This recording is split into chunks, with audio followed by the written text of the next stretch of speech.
Timbog ng mga operatiba ng Bulacan Police Provincial Office ang isang babae na itinuturing na high-value individual at nasamsa mula rito ang mahigit 3 milyong pisong halaga ng shabu sa ikilisang anti-illegal drug operation sa Barangay Tikay, Malolos, Bulacan.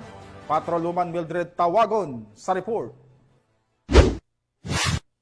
Timbog ng mga operatiba ng Bulacan Police Provincial Office ang isang babae na itinuturing na high-value individual sa ikinasang anti-illegal drugs operation sa Barangay Tikay, Malolos, Bulacan.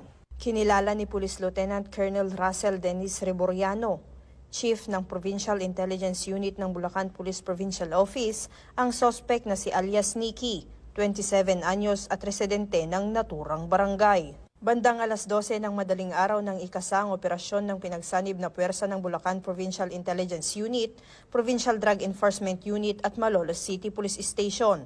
Nakumpiska mula sa sospek ang isang maliit na heat-sealed plastic sachet at isang malaking vacuum-sealed plastic sachet na naglalaman ng hinihinalang shabu na may kabuuang timbang na 500 gramo at tinatayang nagkakahalaga ng 3,402,856 pesos.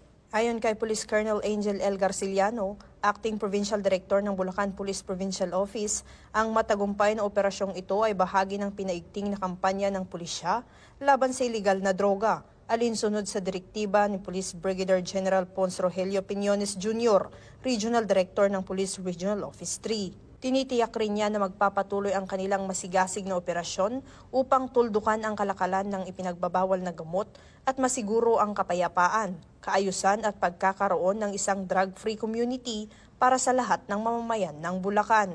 Mula dito sa Bulacan Police Provincial Office, ako ang inyong PNN Correspondent, Patrolwoman Mildred A. Tawagon, alagad ng batas, tagataguyod ng Balitang Pulis.